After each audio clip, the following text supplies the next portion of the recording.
Hello everyone, this is doctor Abdal. Welcome back to my YouTube channel learn with doctor Abdal. So आज का topic start करने से पहले एक पैराडॉक्स देख लेते हैं, that is Hilbert hotel paradox.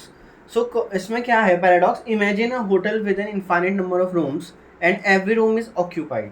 ठीक है, आपके पास इनफाइनाइट नंबर ऑफ रूम्स है, जैसे कि यहाँ पे मैंने बना के दिखाया है, और सारे के सारे रूम जो है ऑक्यूपाइड है, उसके अंदर मतलब कोई ना कोई है। Now if a new guest arrives, can we still find a room for them? अगर एक नया गेस्ट आ जाता है और सारे के सारे तो आपके रूम फिल्ड हैं, तो क्या आप उस नए गेस्ट के लिए एक रूम अवेलेबल कर सकते हो, वैकेंट कर सकते हो? तो उसके लिए हम क्या ट्रिक करते हैं इस पैराडॉक्स में?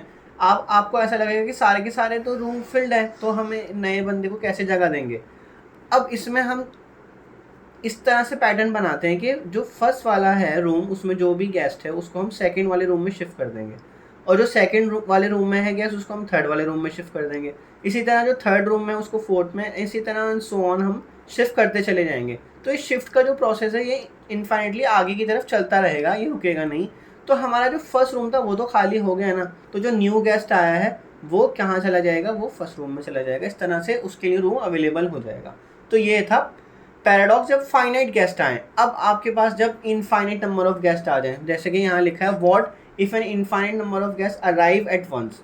ठीक है, अगर सारे इनफाइनाइट गेस्ट एक साथ आ जाएं और आपके सारे रूम ऑलरेडी फिल्ड हैं, अब हम इस पैराडॉक्स में जहाँ पे इनफाइनाइट नंबर ऑफ गेस्ट हैं, इसमें कैसे infinite number of new guest को रूम्स में रखेंगे? तो हमारे पास सबसे पहले तो रूम अवेलेबल होने चाहिए इनफाइनाइट नंबर। तो हम क्या करेंगे, जो भी एन नंबर ऑफ रूम में रह रहा है, मतलब जिसका रूम नंबर एन है, उसको हम 2n में शिफ्ट कर देंगे। मतलब जो फर्स्ट में रह रहा है उसको हम सेकंड में शिफ्ट कर देंगे, जो सेकंड में रह रहा है उसको हम फोर्थ में शिफ्ट कर देंगे, जो थर्ड में रह रहा है उसको 6 में, जो फोर्थ में रह रहा है उसको 8 में। तो इससे क्या होगा, कौन कौन से ऑक्यूपाइड हो गए? अब आपके जो न्यू ऑक्यूपाइड हो रहे हैं वो 2 ऑक्यूपाइड हो गया, 4 ऑक्यूपाइड हो गया, 6, तो इवन नंबर वाले ऑक्यूपाइड हो गए। मतलब कि अब इसमें कोई स्पेस नहीं है, ना 2 में स्पेस है, ना 4 में स्पेस है, ना 6 में, ना 8 में। क्योंकि हमने क्या करा, first second third fourth fifth इन सबको हमने उनके 2 टाइम्स के रूम नंबर में भेज दिया, 2 टाइम्स कर दिया उनका रूम नंबर हमने। तो उससे क्या हुआ, हमारे पास एम्प्टी, जो हमारे पास वैकेंट गेस्ट मतलब रूम है, वो कौन सा रूम है? फर्स्ट है, थर्ड है, फिफ्थ है, 7 है, 9 है। तो इस तरह से ऑड नंबर वाले रूम जो है अवेलेबल है हमारे पास, और वो इनफाइनाइट है। आपके पास ऑड नंबर जो है वो इनफाइनाइट ऑड नंबर्स होते हैं। तो उससे क्या होगा, आप जो नए गेस्ट, आपके इनफाइनाइट नंबर ऑफ गेस्ट आए हैं, आप उनको इन ऑड नंबर में शिफ्ट कर दोगे। तो ये हो गया आपका हिल्बर्ट होटल पैराडॉक्स। और यहीं से कॉन्सेप्ट आता है जो है आपका काउंटेबल अनकाउंटेबल सेट का, जो आज हम डिटेल में स्टडी करेंगे।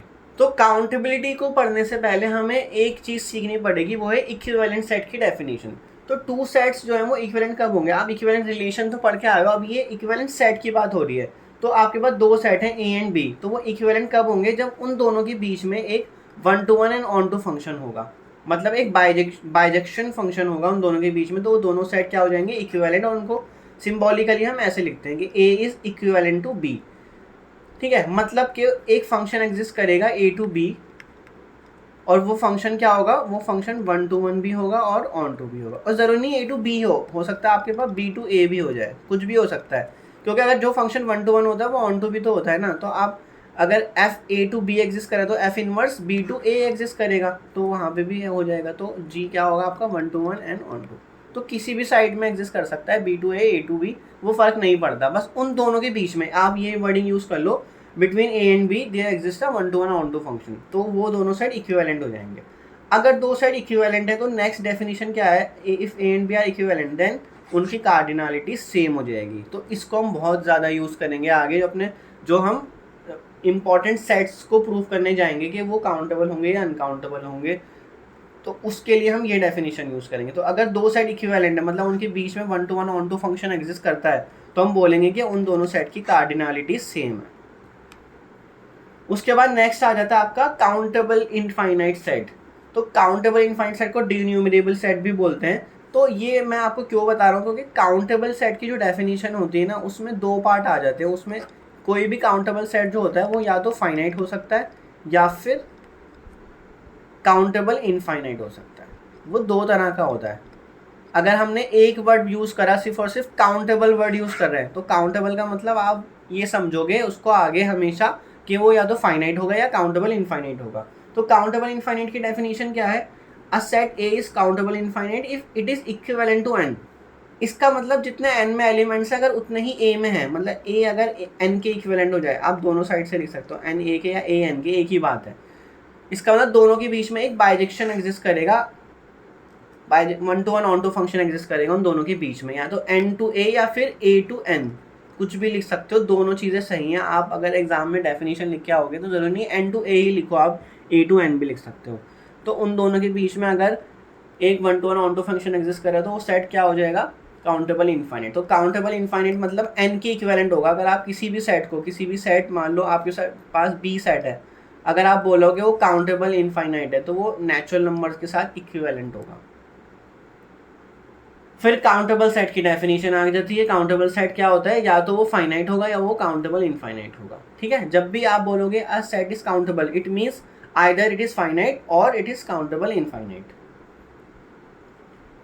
सो जो भी आपके पास कार्डिनलिटी होती है काउंटेबल इनफाइनाइट सेट की, तो सबसे पहला काउंटेबल इनफाइनाइट सेट कौन सा है, वो है नेचुरल नंबर। ठीक है, वो काउंटेबल इनफाइनाइट ही होता है, क्योंकि इसी से इक्विवेलेंट दिखाते हैं ना हम किसी भी सेट ए को। अगर कोई भी सेट ए एन के इक्विवेलेंट है तो हम बोलते हैं ए इज काउंटेबल इनफाइनाइट। तो इसका मतलब एन भी तो काउंटेबल इनफाइनाइट हुआ ना। ठीक है, एन भी तो काउंटेबल इनफाइनाइट ही हुआ।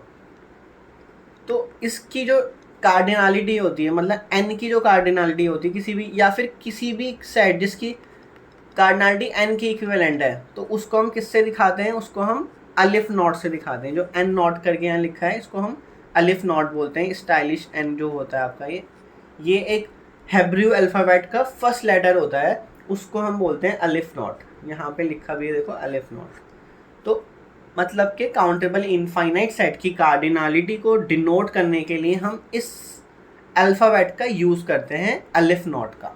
ठीक है, अगर हमने बोल दिया किसी सेट बी की कार्डिनलिटी जो है वो अलिफ नॉट है, इसका मतलब बी सेट क्या है, वो काउंटेबल इनफाइनाइट सेट है। अब नेक्स्ट हम ये देख लेते हैं कि काउंटेबल इनफाइनाइट सेट जो है वो हमेशा एक सीक्वेंस की तरह लिखा जा सकता है या सीक्वेंस की तरह रिप्रेजेंट किया जा सकता है। तो आपके पास कोई सेट है, इनफाइनाइट सेट ऐसे, वो काउंटेबल इनफाइनाइट होगा if and only if elements can be listed in a sequence index by the natural number. मतलब कि उस सेट एस के जो आप बोल रहे हो कि वो काउंटेबल इनफाइनाइट है, उसके एलिमेंट्स को आप कैसे लिख सकते हो, एक सीक्वेंस की तरह लिख सकते हो। अब सीक्वेंस की तरह लिखने क्यों लिखने की बात हो रही है यहाँ पे, सीक्वेंस की तरह ही क्यों लिखने की बात हो रही है, क्योंकि सीक्वेंस ना एक फंक्शन होता है। सीक्वेंस हमेशा एक फंक्शन होता है जो नेचुरल नंबर से एस पर है, या फिर नेचुरल नंबर से रियल नंबर, या कुछ भी ले सकते हो। तो हमारे पास क्या होता है, नेचुरल नंबर से एक मैपिंग मिल जाती है। मतलब वन नेचुरल नंबर है आपके पास, वन के लिए एक सीक्वेंस में एलिमेंट है A1, फिर नेचुरल नंबर 2 है उसके लिए सीक्वेंस में एलिमेंट है A2, फिर नेचुरल नंबर 3 है सीक्वेंस में एलिमेंट है A3, फिर नेचुरल नंबर n है उसके लिए सीक्वेंस में। तो इसमें क्या हुआ, एक्चुअल में 1 to 1 ऑन टू कॉरेस्पॉन्डेंस मिल रही है आपको, 1 to 1 ऑन टू फंक्शन मिल रहा है आपको नेचुरल नंबर के साथ सीक्वेंस के एलिमेंट के लिए। तो इसलिए हमें ये डेफिनेशन भी यूज़ कर लेते हैं कभी कभी कि अगर कोई सेट आप काउंटेबल इनफाइनाइट बोल रहे हो तो उसको, उसके एलिमेंट्स को आप एक सीक्वेंस में रिप्रेजेंट कर सकते हो, उसके एलिमेंट्स को सीक्वेंस में लिख सकते हो। ठीक है, तो यहाँ पे देखो मैंने नीचे लिख के भी दिखाया है कि इसमें क्या हो रहा है कि आपका अगर एस काउंटेबल इनफाइनाइट सेट है तो आपके पास एक फंक्शन एग्जिस्ट कर रहा है n2s, है ना, यही तो होता है काउंटेबल इनफाइनाइट की डेफिनेशन। तो 1 के लिए आपके पास क्या है, सीक्वेंस का फर्स्ट एलिमेंट, तो 2 के लिए क्या है, सीक्वेंस का सेकेंड एलिमेंट। तो हर एक नेचुरल नंबर के लिए एक सीक्वेंस का एलिमेंट है आपके पास। तो ये क्या हो जाएगा, एक सीक्वेंस की तरह रिप्रेजेंट कर रहे हो आप एक काउंटेबल इनफाइनाइट सेट को। नेक्स्ट है आपके पास फाइनाइट इनफाइनाइट सेट। तो ये आपको पता ही होता है वैसे। तो फाइनाइट सेट फिर भी एक बार आप देख लो, finite set is a set that is either empty or has a 1 to 1 correspondence with the set this. अब ये सेट जरा अच्छे से देखो, ये सेट फाइनाइट सेट है, natural number first N natural number लिखे हुए हैं इसमें। मतलब अगर किसी सेट में फॉर एग्जांपल जैसे कि यहाँ पे आप देखो इसमें कितने एलिमेंट है, 2 4 6, तो आप नेचुरल नंबर से किस सेट के इक्विवेलेंट होगा ये, 1 2 3 के, मतलब फर्स्ट 3 नेचुरल नंबर के। किस तरह से, 1 जो है वो 2 से मैप कर दिया, 2 जो है वो 4 से मैप कर दिया, और 3 जो है वो आपने 6 से मैप कर दिया। तो क्या हो गया, ये दोनों सेट में, मतलब फाइनाइट सेट नेचुरल नंबर का जो फर्स्ट एन नेचुरल नंबर है उसका इक्विवेलेंट हो गया 2 4 6। तो ये क्या हुआ, आपका फाइनाइट सेट हो गया। मतलब फाइनाइट सेट में हमेशा आप फर्स्ट एंड नेचुरल नंबर से इक्विवेलेंस फाइंड कर सकते हो। उसके बाद नेक्स्ट होता है इनफाइनाइट सेट। तो इनफाइनाइट सेट तो आपने पढ़ ही लिया है। अगर काउंटेबल इनफाइनाइट है तो वो नेचुरल नंबर के साथ 1 to 1 ऑन टू कॉरेस्पॉन्डेंस रखेगा। तो जैसे 2 4 6 इवन नेचुरल नंबर्स हैं, ये आपका एक इनफाइनाइट सेट है। तो यहाँ हम बस अभी इनफाइनाइट की बात कर रहे हैं। तो इनफाइनाइट सेट का मतलब है उसमें फाइनाइट से ज़्यादा एलिमेंट है, मतलब फाइनाइट एलिमेंट नहीं है। अगर फाइनाइट एलिमेंट है तो आप फाइनाइट बोल दोगे उस सेट को, अगर उसमें फाइनाइट एलिमेंट नहीं है तो वो इनफाइनाइट सेट ही होगा। अब हम एक क्वेश्चन देख लेते हैं। Show that the set of positive even integer E is countable set. तो मतलब कि अगर हम इसका प्रूफ लिखें तो ई के अंदर कौन कौन से हैं पॉजिटिव इवन इंटीजर है, मतलब 2 4 6 8 10 इस तरह से हैं। तो हमें दिखाना है कि ये सेट काउंटेबल है। तो हम एक फंक्शन डिफाइन करेंगे नेचुरल नंबर से ई पर। तो हम किस तरह से डिफाइन कर रहे हैं, F N is equal to 2n। तो इसमें क्या हो रहा है, f1 कहाँ मैप होगा 2 पे, f2 कहाँ मैप होगा 4 पे, f3 कहाँ मैप होगा 6 पे। तो हमने क्या करा, नेचुरल नंबर के साथ 1 to 1 ऑन टू कॉरेस्पॉन्डेंस बना ली। जैसे कि अगर ये सेट है आपका ई सेट, तो ई सेट के एलिमेंट है और नेचुरल नंबर के एलिमेंट है 1 2 3 4 5 6। तो इसमें क्या हो रहा है, हर एक नेचुरल नंबर के कॉरेस्पॉन्डिंग में एक ई का एलिमेंट है, मतलब एक इवन नेचुरल नंबर या इवन इंटीजर है। और अगर आप इसे 1 to 1 फंक्शन बना के दिखाना चाहते हो, जो आपने ये फंक्शन डिफाइन करा है F N is equal to 2n, तो 1 to 1 ऑन टू फंक्शन बनाने के लिए क्या करते हो, आप दो एलिमेंट लेते हो, let F N one is equal to F N two. ठीक है, तो n1 कहाँ मैप होगा according to the function. Function की डेफिनेशन क्या कहती है कि फंक्शन जो है वो हमेशा किसी भी एलिमेंट को उसके 2 टाइम्स पे मैप करता है। तो एफ एन वन की वैल्यू 2n1 आएगी, एफ एन टू की वैल्यू 2n2 आएगी। तो यहाँ से क्या हो जाएगा, 2 से 2 कैंसिल, तो n1 is equal to n2। तो मैंने आपको जब फंक्शन की जो वीडियो बनाई थी उसमें 1 to 1 ऑन टू फंक्शन बताया था, तो उसमें ये बताया था कि अगर किसी भी फंक्शन को 1 to 1 दिखाना होता है तो हम दो इमेजेस को इक्वल लेके चलते हैं, उसके प्री इमेजेस को इक्वल दिखा देते हैं। तो दिस सिंपलाइज f इज 1 to 1। अब हम देखते हैं ऑन टू, ये फंक्शन ऑन टू होगा कि नहीं होगा। तो हम क्या करते हैं ऑन टू में, अगर f आपका n2e कोई फंक्शन है और इसमें e के अंदर कोई एलिमेंट है, मान लो e के अंदर कोई एलिमेंट है, मान लो z, तो उसकी प्री इमेज क्या होगी n के अंदर, है ना। तो अगर z जो है वो e के अंदर है, उसका मतलब वो इवन इंटीजर है, तो इसका मतलब वो 2 into t फॉर्म में होगा, where t is an natural number, है ना। अगर z जो है वो e से आ रहा है, ठीक है, z जो है वो e से आ रहा है, तो उसका मतलब z क्या होगा, वो एक इवन इंटीजर होगा। और हर एक इवन नंबर को हम 2 into t फॉर्म में लिख सकते हो, पॉजिटिव भी होगा साथ में, पॉजिटिव इवन इंटीजर, और 2 उसको हम 2 into सम नेचुरल नंबर लिख सकते हो, जैसा कि मैंने यहाँ लिखा 2t। तो आपको ऑन टू के लिए क्या चाहिए, आप f को किस एलिमेंट पे अप्लाई करोगे कि आपको z मिल जाए, और z किसके इक्वल है, वो 2t के इक्वल है, तो वो किस पे अप्लाई करोगे आप, t पे। तो मतलब कि आप t एक नेचुरल नंबर फाइंड कर लिए हो जिसके लिए आप t को 2t पे मैप कर पा रहे हो। इसका मतलब z जो z 2t के इक्वल था उसकी प्री इमेज क्या है, t। तो आपको ये फंक्शन मिल गया ऑन टू। तो इसका मतलब आपका फंक्शन ऑन टू भी हो गया, और 1 to 1 आपने यहाँ प्रूव कर दिया। तो आपके पास एक 1 to 1 ऑन टू फंक्शन है जो n से e पर डिफाइंड हो रहा है। तो इसका मतलब e जो है आपका, this implies e is countable infinite. ठीक है, काउंटेबल इनफाइनाइट की डेफिनेशन यही थी ना, जो n के साथ 1 to 1 ऑन टू कॉरेस्पॉन्डेंस में होगा। तो अगर e काउंटेबल इनफाइनाइट हो, इसका मतलब e इज काउंटेबल। ठीक है, बच्चे ना इन दो चीज़ों में बहुत कंफ्यूज रहते हैं कि काउंटेबल और काउंटेबल इनफाइनाइट, ये दोनों चीज़ें अलग हैं। काउंटेबल का मतलब है कि वो फाइनाइट भी हो सकता है, लेकिन अगर आपने काउंटेबल इनफाइनाइट ही लिख दिया तो उसका मतलब वो इनफाइनाइट भी है साथ में, ठीक है ना। और काउंटेबल तो है ही, काउंटेबल का मतलब है कि वो बस फाइनाइट भी हो सकता है या काउंटेबल इनफाइनाइट भी हो सकता है। बस तो आपको यही प्रूफ करना था कि काउंटेबल है, तो आपका सेट काउंटेबल यहाँ हो गया। सो अब आपके पास नेक्स्ट है, show that this set of integer z is countable. तो इसका आपको प्रूफ बताना पड़ेगा कि ये कैसे काउंटेबल होता है। तो आपको एक फंक्शन डिफाइन करना पड़ेगा n to z जो कि 1 to 1 ऑन टू। तो हम फंक्शन कैसे डिफाइन कर रहे हैं, F N n/2 when n is even, ठीक है, n1 minus n/2 when n is odd. ठीक है, अब आप यहाँ पे देखो f1 कहाँ मैप होगा, क्योंकि 1 ऑड है तो ऑड के लिए हम कौन सा फंक्शन यूज़ करेंगे, ये वाला 1 minus n/2। तो n की वैल्यू यहाँ पुट करो तो क्या बनेगी 1 माइनस 1/2 दैट इज 0। तो 1 कहाँ मैप हो गया 0 पे। फिर 2 क्या है इवन नंबर है, तो इवन के लिए आप ये फंक्शन यूज़ करोगे n/2, तो 2/2 तो 1 आ गया। फिर f3, तो 3 ऑड है तो ऑड के लिए आप वापस से ही फंक्शन यूज़ करोगे, तो 1 माइनस 3/2 तो -2/2 दैट इज -1। फिर f4 का मैप होगा n/2 मतलब 4/2 तो 2 पे मैप हो गया।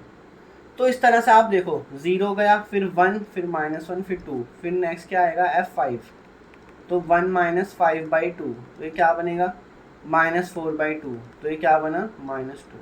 तो इस तरह ही चलता रहेगा पैटर्न, मतलब 0 कवर हुआ, फिर 1 कवर हुआ, फिर -1 कवर हुआ, फिर 2, फिर -2, फिर 3, फिर -3।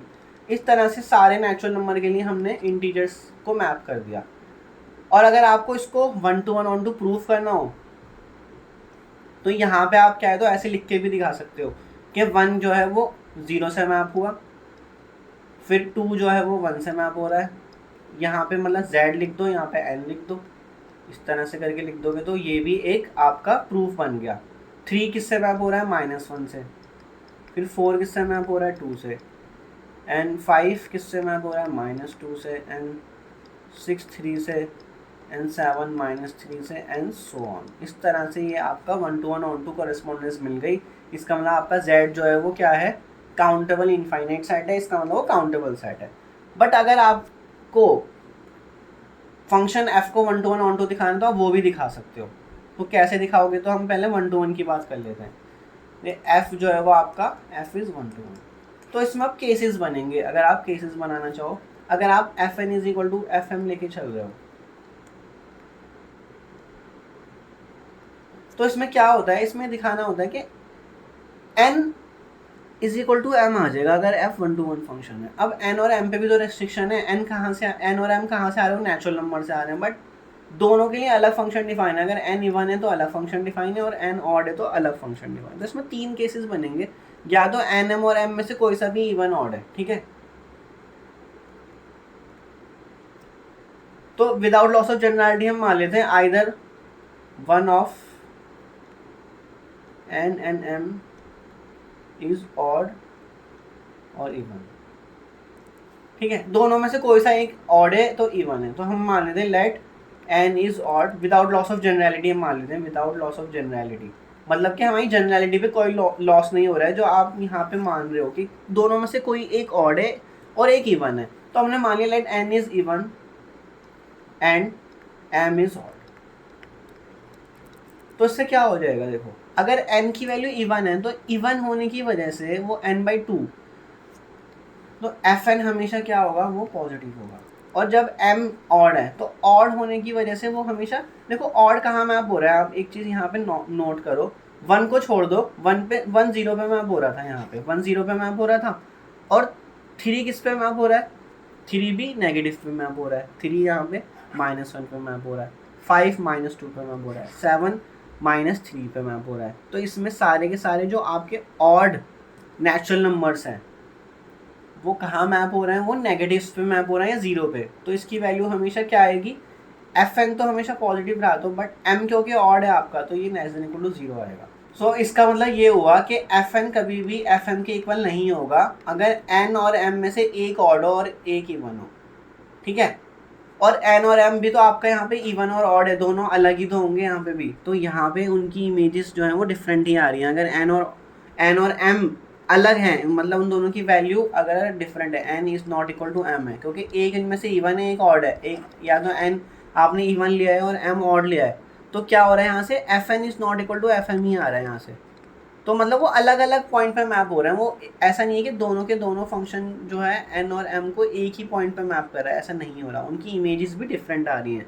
तो इस केस में आप इस तरह से बोल सकते हो कि ये 1 to 1 है, this implies f is 1 to 1, इस तरह से बोल लो। यहाँ पे एक वाला केस नहीं लग रहा, तो सिंपल आप इस तरह से कर देते कि fx इज इक्वल टू, अगर fy है तो this implies x is equal to y। तो ये वाला केस यहाँ पे इस तरह से नहीं हो रहा, डायरेक्टली नहीं हो रहा है, इसको थोड़ा सा घुमा के बताना पड़ रहा है आपको कि अगर आपका n not equal to m है तो आपका fn not equal to fm है, मतलब कि आपने क्या करा है, इसका कॉन्ट्रा पॉजिटिव प्रूफ करा है। मतलब अगर कॉन्ट्रा पॉजिटिव क्या हो गया, निगेशन आप बनाना चाह रहे हो उसकी, अगर P इम्प्लाइज Q है तो negation of Q implies negation of P होगा। तो निगेशन ऑफ Q क्या बनेगा, x not equal to y है तो this implies fx is not equal to fy, ये बनेगा। तो यही मैंने प्रूफ कर दिया कि अगर n is not equal to m है, n not equal to m का मतलब है n इवन है और m ऑड है, तो fn not equal to fm आ गया, तो इसका मतलब आपका f1 हो गया। अब ये तो आपका केस 1 था, अब केस 2 लेके चलते हैं।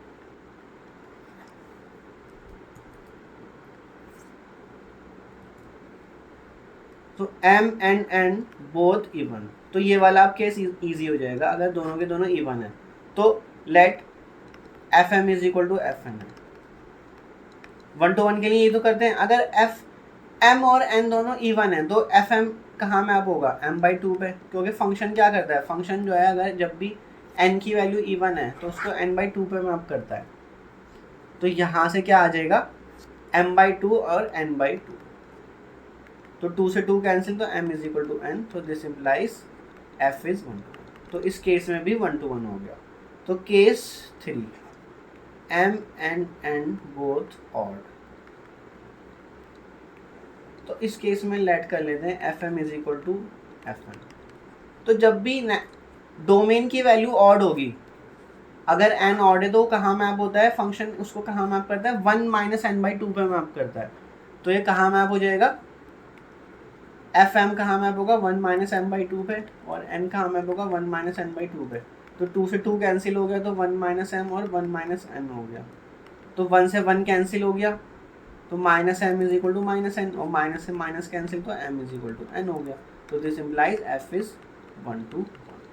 तो हमारे पास फंक्शन 1 to 1 तो बन गया है सारे केसेस में। अब हमें अगर 1 to 1 ऑन टू कॉरेस्पॉन्डेंस बनानी है n और z में, तो आपको जो f फंक्शन लिया है उसको 1 1 2 के साथ ऑन टू भी तो प्रूफ करना है, तो अब हम ऑन टू प्रूफ करेंगे। So now we will show that f is onto. तो आपका जो फंक्शन है f एन टू z, तो अगर आपको ऑन टू प्रूफ करना है तो z में या तो आपके पास पॉजिटिव होंगे या नेगेटिव होंगे या जीरो होगा। तो हम पहले केस देख लेते हैं पॉजिटिव का, मतलब कि जब आप इस यहाँ पे एक नंबर ले लो स्मॉल z जो है वो z से आ रहा है और z जो है वो ग्रेटर देन 0 है, तो इसकी प्री इमेज क्या लोगे आप, मतलब कि f के आर्ग्यूमेंट में आप क्या रखोगे कि आपको z मिल जाए। अब क्योंकि z आपका पॉजिटिव इंटीजर है, तो आपको पता है यहाँ पे अगर आपने n की वैल्यू मतलब यहाँ पे 2z ले लिया, ये देखो z आपका एक पॉजिटिव नंबर है, पॉजिटिव इंटीजर है, तो आप जो 2z ले रहे हो वो 2z कहाँ बिलोंग करेगा, वो नेचुरल नंबर में बिलोंग करेगा। तो मतलब उसकी प्री इमेज एग्जिस्ट करा रहे हैं हम 2z।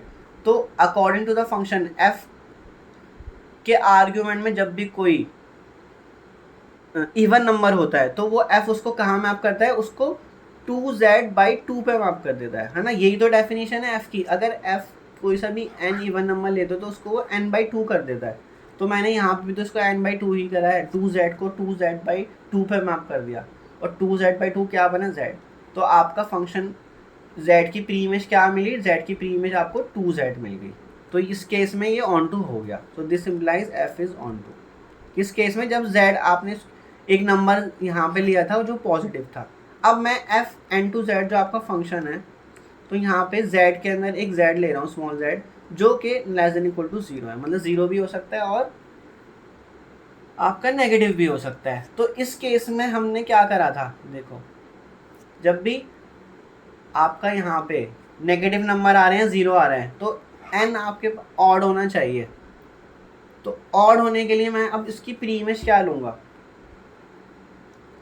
z less than equal to 0 कोई नंबर है, तो मैं इसकी प्री इमेज क्या लूँ कि मुझे z ही मिले। z जो है लेस देन इक्वल टू 0 है, मतलब कि मुझे नेगेटिव या 0 नंबर की प्री इमेज ढूंढनी है नेचुरल नंबर्स में।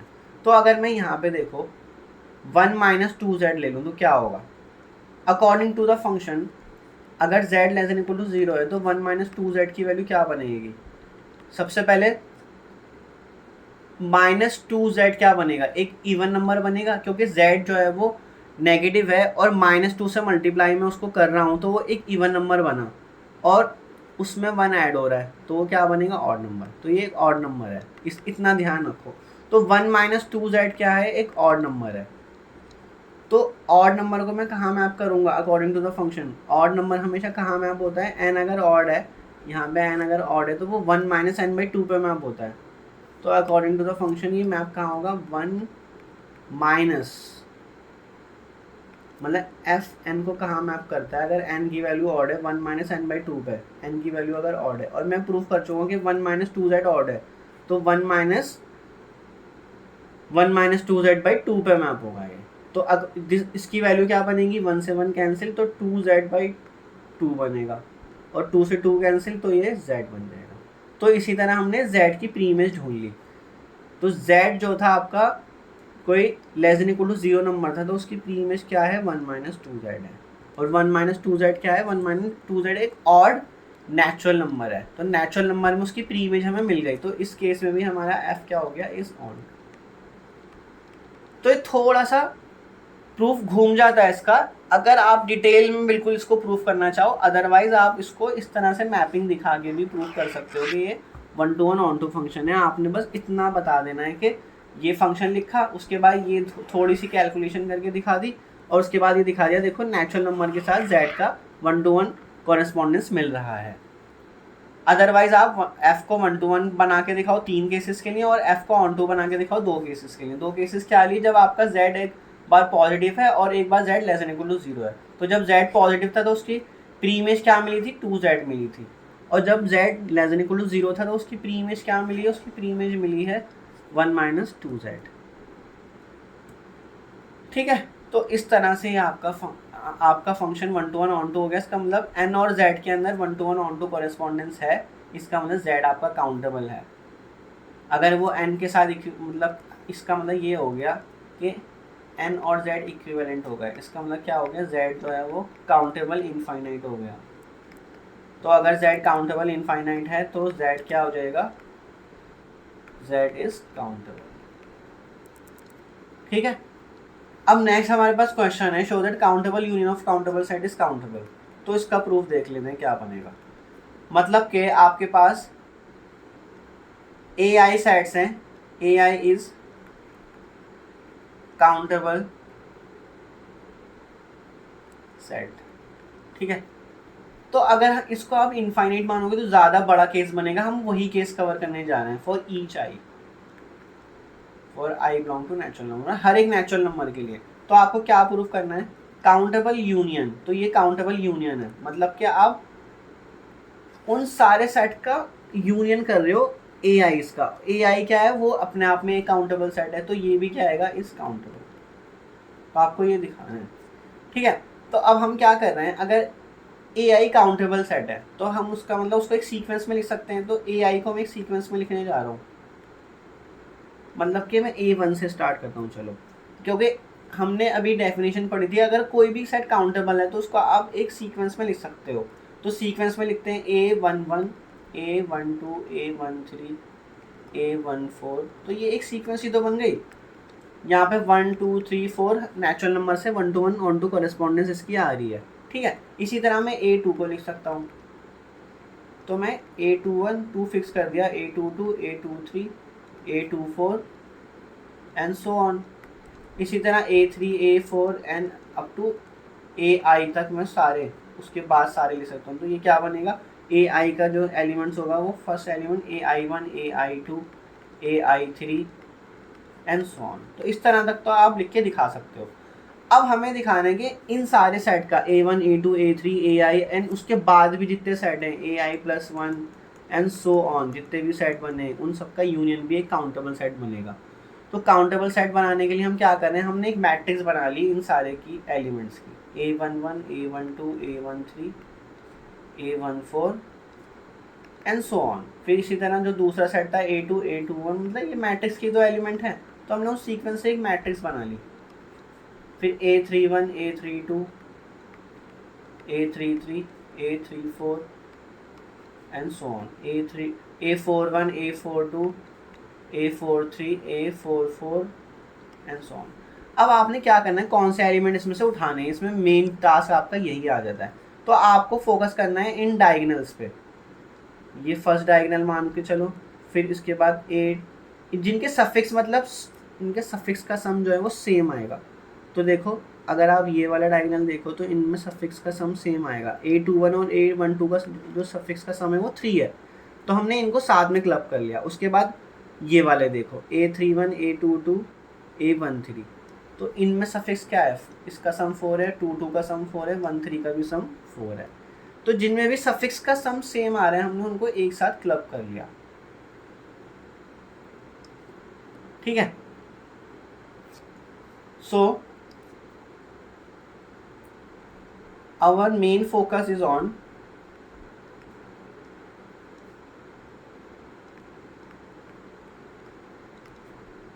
the diagonal elements where the suffix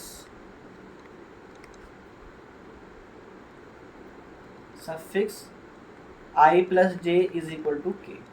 ठीक है, और k की वैल्यू कहाँ से स्टार्ट हो रही है, 2 3 4 एंड सो ऑन। तो देखो सब फर्स्ट सफिक्स जो है वो 2 है।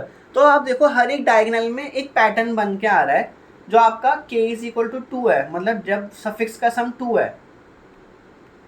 ठीक है, सफिक्स सम लिख देता हूँ मैं यहाँ पे, जो जिसको हम k से रिप्रेजेंट कर रहे हैं, मतलब i प्लस j।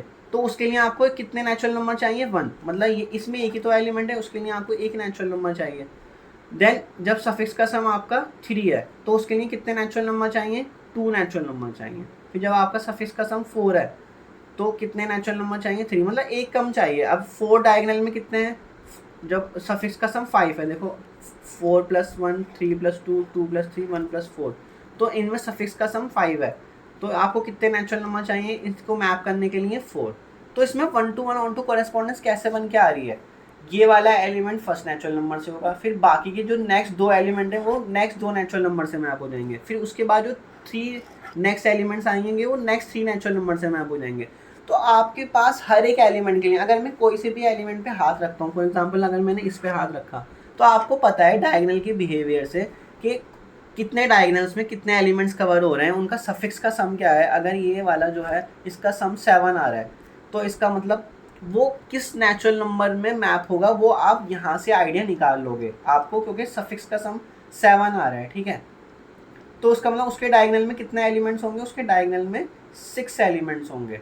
इसका मतलब आपने उससे पहले कितने एलिमेंट्स कवर कर लिए होंगे, कितने नेचुरल नंबर कवर कर लिए होंगे, अगर आपने 1 प्लस 3 प्लस 4 प्लस 5 तक कवर कर लिए होंगे आपको, क्योंकि अब नेक्स्ट जो 6 एलिमेंट्स हैं उनके लिए नेचुरल नंबर मैप करना है। तो फर्स्ट कितने नेचुरल नंबर आप कवर कर चुके उतने नेचुरल नंबर आप कवर कर चुके, तो इसका सम क्या बनेगा, तो ये हो गया आपका सम 5 10 एंड 15। तो 15 नेचुरल नंबर आप कवर कर चुके। तो अब बाद के जो 16 17 18 19 20 और 21 6 नेचुरल नंबर है, ये 1 2 3 4 5 6। तो इसके लिए जो बाकी के आपके एलिमेंट्स होंगे जिनमें सफिक्स का सम क्या आ रहा होगा 7, वो वाले मैप हो जाएंगे इनसे। क्या है, तो आप बना के भी देख सकते हो कौन कौन सा मैप होगा। देखो जिनका सफिक्स का सम 7 आ रहा है, 1 6 and then 2 5 then 3 4, then next 19 किस पे मैप होगा, 4 3 पे, 20 किस पे मैप होगा, 5 2 पे, और 21 किस पे मैप होगा, 6 1। इसके अलावा तो कोई सा भी नहीं होगा ना जिसका सफिक्स का सम 7 आ जाए। तो आपको सारा पैटर्न पता लग गया यहाँ से कि कौन सा एलिमेंट किस पे मैप हो रहा है। तो इसका मतलब आपकी यहाँ 1 to 1 ऑन टू करेस्पॉन्डेंस आ गई है। जो A1 A2 A3 ये सारे सेट थे आपके, A1 A2 A3 and so on, ये सारे सेट्स का आपका 1 to 1 ऑन टू करेस्पॉन्डेंस मिल पा रहा है। तो इसका मतलब ये जो आपका सेट है union I is equal to 1 to infinity AI, this is, मतलब यहाँ पे आप लिख सकते हो is equivalent to natural number. तो इसका मतलब ये हो गया कि आपका जो union I is equal to 1 to infinity AI है वो क्या हो जाएगा, काउंटेबल इनफाइनाइट हो जाएगा। ठीक है, मैं शॉर्ट में लिख रहा हूँ काउंटेबल, कभी आपको समझना है ये CTBLE क्या है, काउंटेबल इनफाइनाइट। तो इसका मतलब यूनियन जो आपने countable union of countable set लिया, इसका मतलब क्या है, इसको बहुत यूज़ करते हैं आगे रिजल्ट्स में, इसको बोलते हैं countable union of countable set. तो ये क्या बन जाएगा आपका, इज काउंटेबल। तो यही आपको क्या करना था, प्रूफ करना था। तो ये प्रूफ हो गया। अब यहाँ कुछ सिंपल सी इम्प्लीकेशन है जो आप इजीली समझ सकते हो। फर्स्ट इम्प्लीकेशन है every subset of countable set is countable. तो क्या ऐसा होगा? अगर आपका काउंटेबल सेट मान लो फाइनाइट है, उसका कोई सा भी सबसेट ले लो, तो वो भी तो फाइनाइट ही आएगा सबसेट, और सबसेट अगर फाइनाइट आएगा तो वो भी तो काउंटेबल होगा। और अगर आपका जो काउंटेबल सेट मान लो वो इनफाइनाइट सेट है, मान लो आपने एक सेट लिया है इनफाइनाइट सेट है और काउंटेबल इनफाइनाइट सेट है, ठीक है। अब आप इसका कोई सबसेट ले रहे हो मान लो I2, तो वो इससे बड़ा मतलब काउंटेबल इनफाइनाइट से थोड़ी ना बड़ा हो जाएगा, वो ज़्यादा क्या होगा, वो या तो फाइनाइट हो जाएगा या फिर वो काउंटेबल इनफाइनाइट हो जाएगा। तो दोनों ही केसेस में वो क्या क्या कहलाया जाएगा, वो काउंटेबल सेट कहलाया जाएगा। तो यहाँ पे भी यही हुआ, every subset of countable set is countable. तो काउंटेबल का कोई सा भी सबसेट ले लो वो काउंटेबल ही रहेगा। अब सेकंड पॉइंट देखो, every infinite subset of countable, यहाँ पे भी इनफाइनाइट आएगा, every infinite subset of countable infinite set, ठीक है, इसको पूरा कर लेना। Every infinite subset of a countable infinite set is countable. मतलब कि आपने एक काउंटेबल इनफाइनाइट सेट लिया मान लो A, उसका सबसेट ले रहे हो इनफाइनाइट सबसेट है वो भी, अगर ये काउंटेबल इनफाइनाइट है तो जो उसका आपने इनफाइनाइट सबसेट लिया तो A से तो बड़ा नहीं हो जाएगा ना, और A खुद काउंटेबल इनफाइनाइट, तो उसको भी काउंटेबल ही इनफाइनाइट ही बनना पड़ेगा। अगर वो काउंटेबल इनफाइनाइट है तो वो भी काउंटेबल ही है, ठीक है। और नेक्स्ट है set of prime number is countable set. अब जो सेट ऑफ प्राइम नंबर्स होते हैं वो नेचुरल नंबर्स का ही तो सबसेट होता है, और नेचुरल नंबर्स क्या होता है, वो काउंटेबल होता है। तो उसका जो सबसेट होगा वो उससे छोटा ही तो होगा और वो भी काउंटेबल ही रहेगा। तो ये आपके फर्स्ट हो गया, सेकंड हो गया और ये थर्ड हो गया। आई होप ये आपको सिंपल से इम्प्लीकेशन समझ आ गए होंगे कि सबसेट काउंटेबल का वो भी काउंटेबल है, infinite subset of countable infinite set भी काउंटेबल है, और प्राइम नंबर्स भी काउंटेबल ही है। अब नेक्स्ट आपके पास क्वेश्चन है, show that the set of rational numbers is countable set, ठीक है। अब इसका प्रूफ देखो कैसे बिल्ड होगा। मैं एक सेट बनाने जा रहा हूँ AI। अब इसमें कैसे एलिमेंट रख रहा हूँ मैं, 0/i, 1/i, -1/i, फिर 2/i, then -2/i and so on. इस तरह से आपको पैटर्न पता लग गया होगा। मतलब ऊपर न्यूमरेटर में आपके सारे इंटीजर्स ले रहा हूँ और डिनोमिनेटर में i ले रहा हूँ, ठीक है। i की वैल्यू क्या ले रहा हूँ मैं, नेचुरल नंबर 1 2 3, इस तरह से मैं नेचुरल नंबर ले रहा हूँ, ठीक है। मतलब A1 में डिनोमिनेटर में 1 1 आएगा, A2 में 2 आएगा, 3 आएगा एंड सो ऑन। अब इसमें सारे आपके रैशनल नंबर्स होंगे P/Q फॉर्म में होते हैं, और आपका जो न्यूमरेटर है वो नेगेटिव पॉजिटिव दोनों है और डिनोमिनेटर हमेशा पॉजिटिव, तो सारे पॉजिटिव और नेगेटिव रैशनल नंबर्स इसमें कवर हो जाएंगे। किस में कवर हो जाएंगे, मतलब आपके रैशनल नंबर्स का जो सेट होगा वो क्या बनेगा, union i is equal to 1 to infinity AI, है ना। इन सारे AI को मतलब A1 union A2 union A3 जितने भी आपके यहाँ सेट बनना है, क्योंकि मैंने i की वैल्यू क्या ली है 1 2 3 4 ली है, तो आपका रैशनल नंबर का सेट इनका यूनियन में लिखा जा सकता है।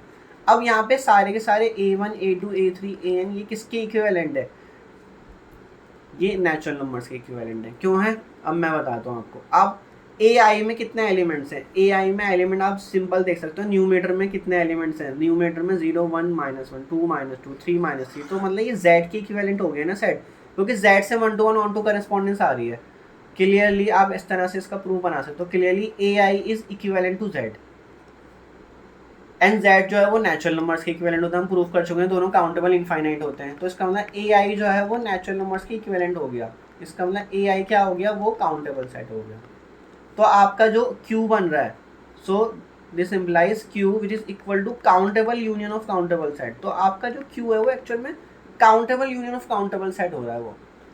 तो यहाँ पे आप लिख लेना countable union of countable set.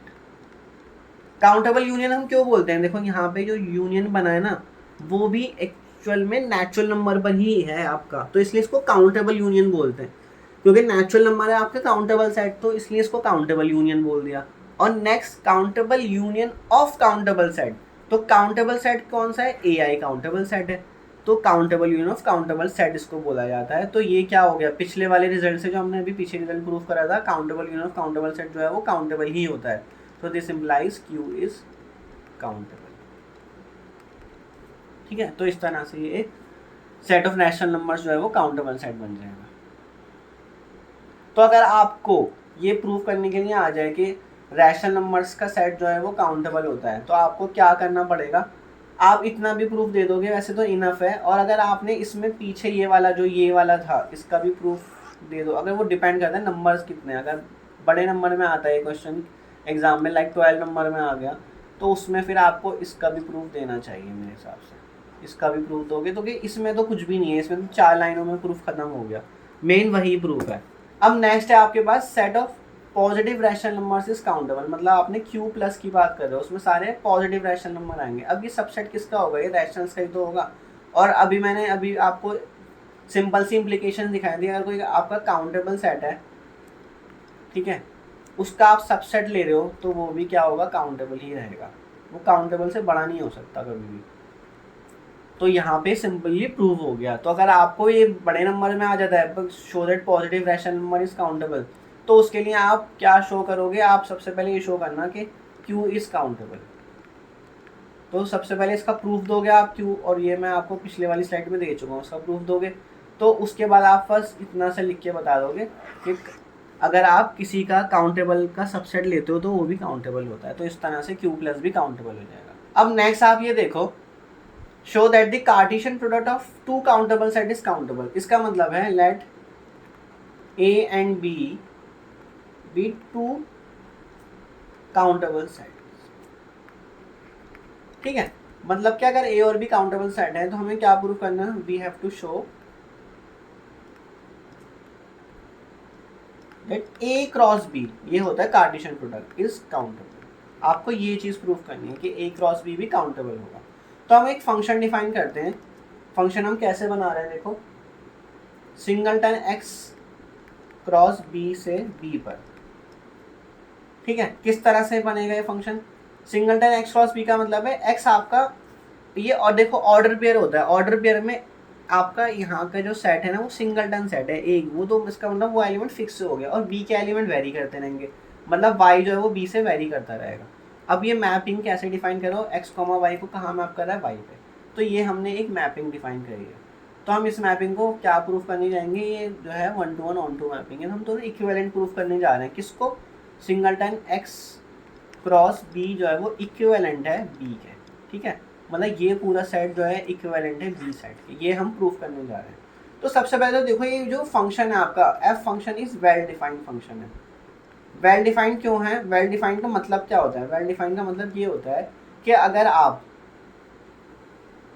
दो एलिमेंट इक्वल ले रहे हो, मतलब मान लो आपका कोई फंक्शन है g, a is equal to B ले रहे हो, तो उनकी इमेजेस भी सेम आएंगी, ये होता है वेल डिफाइंड का मतलब। वेल डिफाइंड कभी कभी हम फंक्शन को इसलिए प्रूफ कर देंगे आपने वो फंक्शन मतलब प्रॉपरली वर्क कर रहा है, ऐसा नहीं है कि आपने कुछ भी किसी भी एलिमेंट को कुछ भी डिफाइन कर दिया और वो सेट में जा ही नहीं रहा है, ऐसा हो जाता है कभी कभी। तो आप कभी कभी उस फंक्शन की वेल डिफाइंडनेस चेक कर लेते हो। तो वेल डिफाइंड फंक्शन कैसे, देखो, मैंने दो एलिमेंट ले लिए, कहाँ पे, इसमें दो एलिमेंट लेता हूँ मैं, फॉर एग्जांपल मैंने ले लिया x, y1 जो है वो इक्वल है x, y2 है।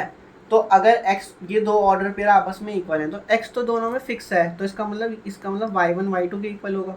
तो this implies y1 is equal to y2। तो मैंने डोमेन में दो एलिमेंट इक्वल लिए थे। वेल डिफाइंड की डेफिनेशन देखो ये होती है, अगर a is equal to b, अगर a और b कहाँ से आ रहे हैं, वो डोमेन से आ रहे हैं, तो उनकी इमेजेस भी सेम होंगी, ये है आपकी वेल डिफाइंड की डेफिनेशन। तो मैंने x, y1 और x, y2 कहाँ लिए हैं, डोमेन में लिए हैं, किसके डोमेन में, f के। अब अगर ये दोनों ऑर्डर पेयर इक्वल हैं तो y1 y2 के इक्वल होगा। अगर y1 y2 के इक्वल है तो यहाँ से आप क्या लिख सकते हो, दिस इम्प्लाइज fx, y1, क्योंकि y1 किसके इक्वल होता है, fx, y1 के, और y2 किसके इक्वल है, fx, y2 के, तो ये दोनों भी इक्वल हो जाएंगे। तो ये आपका फंक्शन क्या हो गया, f is well defined. Well defined को शॉर्ट में WD भी लिख देते हैं। अब हम नेक्स्ट प्रूफ करेंगे 1 to 1। तो f इज 1 to 1 जो आपको मेनली प्रूफ करना होता है किसी भी क्वेश्चन में इस तरह की, जब आप इक्विवेलेंट प्रूफ करने जा रहे हो। तो 1 to 1 प्रूफ करने के लिए हम क्या करेंगे, मान लो fx, y1 जो है वो fx, y2 के इक्वल है, तो दो इमेजेस अगर सेम है तो fx, y1 कहाँ मैप होगा, y1 पे, और fx, y2 कहाँ होगा, y2 पे। तो अगर y1 y2 के इक्वल है तो क्या मैं इस तरह से नहीं लिख सकता कि x, y1 जो है वो x, y2 के इक्वल होगा, क्यों होगा, अगर x, y1 x, y2 के इक्वल है, वो क्यों हो रहा है, क्योंकि इसमें x तो फिक्स है ना, x फिक्स होने की वजह से बस हमें y1 और y2 की इक्वालिटी चाहिए, तो y1 y2 की इक्वालिटी कहाँ से आ रही है, वो यहाँ से आ रही है, तो इसलिए ये 1 to 1 हो गया। तो this implies f is 1 to 1। अब नेक्स्ट हम दिखाएंगे कि f फंक्शन जो है वो ऑन टू फंक्शन है, f इज ऑन टू। तो सबसे पहले आप ये याद रख लो कि आप जो फंक्शन है वो कहाँ से कहाँ डिफाइन हुआ था, x क्रॉस b से b पे डिफाइन हुआ था, और वो कैसे वर्क करता था, वो fx, y को y पे मैप करता था। ठीक है, अब ऑन टू दिखाने के लिए तो बहुत सिंपल है, अगर b में कोई एलिमेंट में ले लूँ z, तो उसकी प्री इमेज क्या होगी, वो क्लियरली क्या होगी, fx, z होगी, क्योंकि fx, z according to the function कहाँ मैप होगा, z पे, तो z की प्री इमेज क्या है, ये ऑर्डर पेयर x, z, तो यहाँ पे f ऑन टू हो गया। तो f वेल डिफाइंड में प्रूफ कर चुका, 1 to 1 ऑन टू हो गया, तो इसका मतलब आपके जो सेट हैं ये वाले, तो this implies singleton x cross b is equivalent to b। ठीक है, तो इसका मतलब क्या हुआ, आपका जो b सेट था वो तो काउंटेबल सेट था ना, क्यों, देखो शुरू में लिया था हमने a एंड b भी 2 काउंटेबल सेट्स, तो a एंड b अगर दोनों काउंटेबल सेट हैं तो b काउंटेबल है, तो और b इसके इक्विवेलेंट है, तो इसका मतलब ये भी काउंटेबल हो गया। तो this implies singleton x cross b is countable.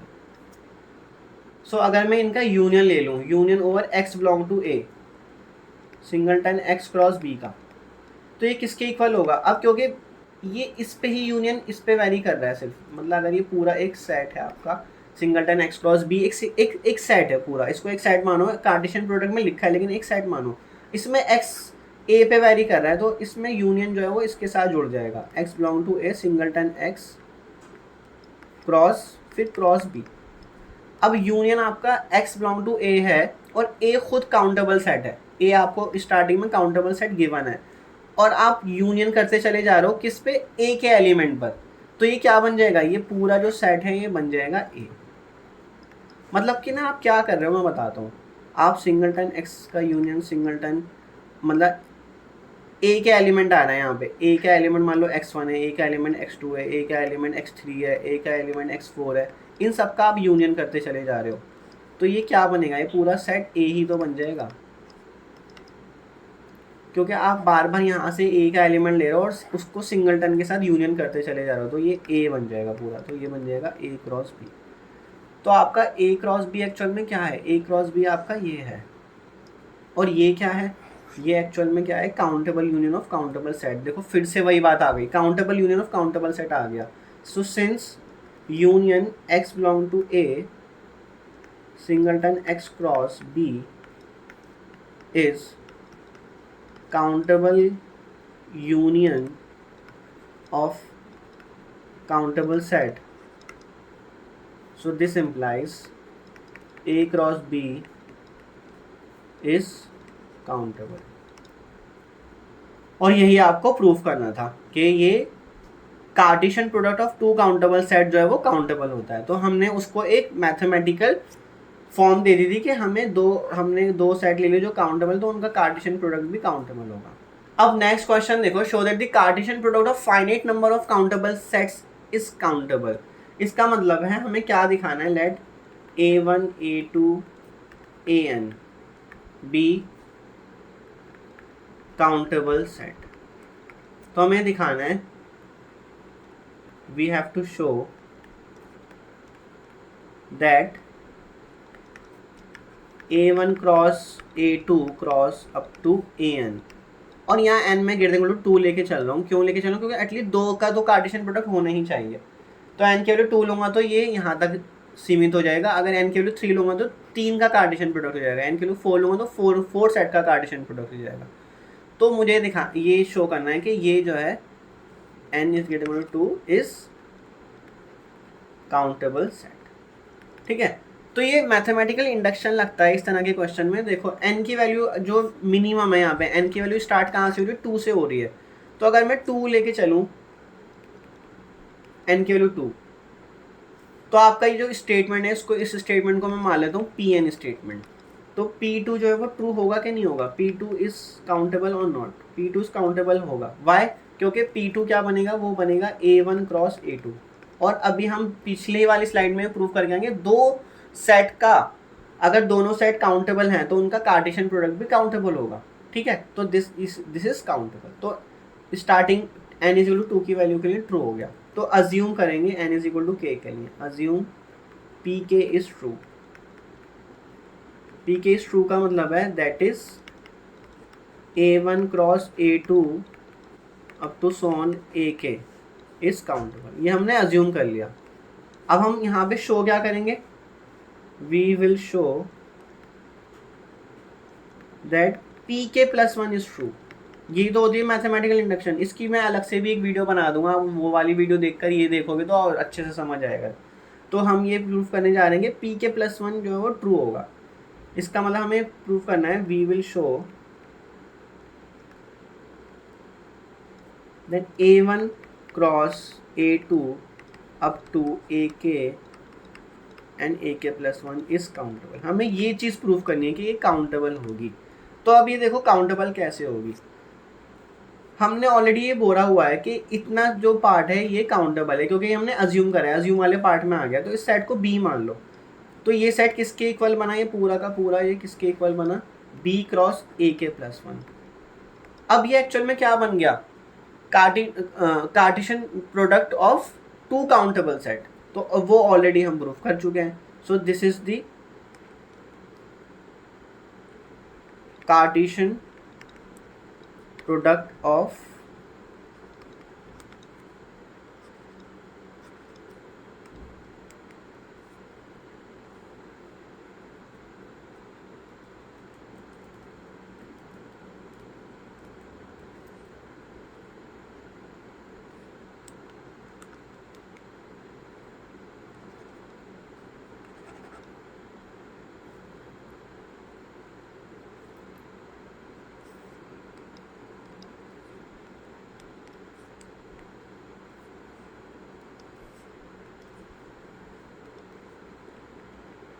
Cartesian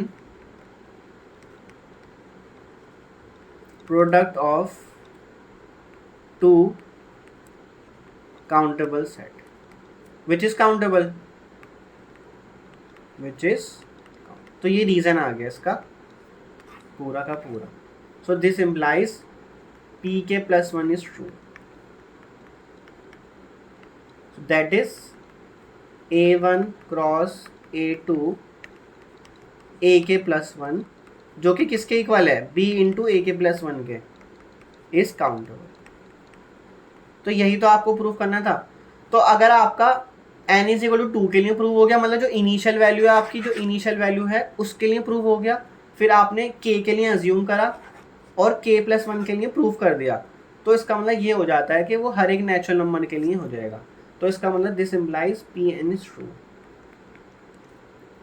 P N is true और n greater than equal to 2। सो इसका मतलब ये हो गया कि a1 cross a2 up to an is countable for n greater than equal to 2। तो यही आपको प्रूफ करना था कि cartesian product of finite number of countable set is countable. तो अब हमने फाइनाइट नंबर ऑफ प्रोडक्ट लिया था, मतलब finite number of countable set का कार्टेशियन प्रोडक्ट लिया था, वो आपका काउंटेबल बन गया। उसमें हमने पीछे वाले बार रिजल्ट यूज करा जो हमने दो सेट के लिए प्रूव करा था कि अगर दो सेट काउंटेबल हैं तो उनका कार्टेशियन प्रोडक्ट भी काउंटेबल होगा। सो बहुत छोटी छोटी चीज़ें लग रही हैं इसमें, छोटी छोटी डेफिनेशन है। तो प्रूफ बिल्ड करना आपको सीखना पड़ेगा, आपको प्रैक्टिस करनी पड़ेगी, तभी आपको आएगा ये। सो आज का लास्ट क्वेश्चन देख लेते हैं। Show that this set of all rational points in Rn is countable. तो उसका अगर हम प्रूफ बिल्ड करें, इसका मतलब वो क्या बोल रहा है कि रैशनल्स इन Rn, और Rn को आप क्या लिख सकते हो, Rn को आप ऐसे ही तो लिख सकते हो r cross up to r, कितनी टाइम्स, r टाइम्स। तो इसमें जो रैशनल्स होंगे उनको मैं एक्चुअल में ऐसे भी तो लिख सकता हूँ, रैशनल्स इन Rn का मतलब है ना, रैशनल्स इन Rn ये एक्चुअल में इक्वल है। तो उसको मैं ऐसे भी लिख सकता हूँ q cross q up to, ठीक है। अब ये क्या है, q अपने आप में एक काउंटेबल सेट है, ये भी काउंटेबल सेट है और ये काउंटेबल सेट है। ये कितने टाइम्स लिखा है हमने, n टाइम्स लिखा है ना, n टाइम्स। और हमने पीछे क्या प्रूफ करा था कि cartesian product of finite number of countable set is countable. So since अब पीछे वाले रिजल्ट का बस स्टेटमेंट लिखना है, Cartesian product of finite number of countable set is countable. So this implies, ये एक्चुअल में मैं इसको शॉर्ट में क्यू एन भी लिख सकता हूँ। So this implies Q N is countable. So this implies rationals in R N is countable. Okay, so ये आपका सिंपल सा प्रूफ था। इसमें आपके पीछे के ही रिजल्ट यूज हो रहे हैं, तो मेनली कुछ ही रिजल्ट्स हैं जो बार बार घूम घूम के यूज हो रहे हैं। तो उसमें सबसे मेन रिजल्ट मैं आपको बता दूं वो है आपका ये वाला, कि एक तो n जो है वो z के इक्विवेलेंट है। एक तो सबसे मेन रिजल्ट ये है, इसका प्रूफ आपको अच्छे से आना चाहिए। दूसरा, countable union of countable set जो है वो काउंटेबल होता है, ठीक है, एक ये वाला प्रूफ। उसके बाद आप रैशनल्स को इजीली इसकी हेल्प से प्रूफ कर लोगे। इस अगर आपने ये प्रूफ कर दिया तो रैशनल्स प्रूफ कर लोगे। उसके बाद एक जो और मेन प्रूफ है, इसमें सबसे मेन है आपका फर्स्ट ये, सेकंड ये, और थर्ड है कि अगर ए काउंटेबल और बी काउंटेबल तो ये इनका कार्टेशियन प्रोडक्ट भी काउंटेबल होगा। बाकी के जो रिजल्ट हैं वो सारे के सारे इन तीनों को यूज करके आ जाएंगे। रैशनल्स काउंटेबल है वो आ जाएगा, क्यू प्लस काउंटेबल है वो भी आ जाएगा, और बीच में और जो छोटे छोटे रिजल्ट हमने प्रूफ करे हैं वो भी इन्हीं से आ जाएंगे, ठीक है। जैसे आर एन के अंदर जो रैशनल्स हैं वो भी काउंटेबल होते हैं, वो भी इन्हीं से आ गया। तो आप मेनली इन तीन पे फोकस करो, इन तीन पर फोकस करो, तो आपको सारे काउंटेबल का प्रूफ आ जाएगा। फिर नेक्स्ट वीडियो में मिलेंगे, उसमें हम अनकाउंटेबल डिस्कस करेंगे कि अनकाउंटेबल सेट क्या होते हैं और किस तरह के होते हैं, उनको प्रूफ कैसे करते हैं कि वो अनकाउंटेबल है। तो अगर आपको मेरा कंटेंट पसंद आया है, काउंटेबिलिटी का आपको अच्छे से समझ आया, तो मेरी वीडियो को लाइक, शेयर एंड सब्सक्राइब जरूर करा करो, अपने दोस्तों के साथ शेयर करा करो। फिर मिलेंगे नेक्स्ट वीडियो में। Thank you so much.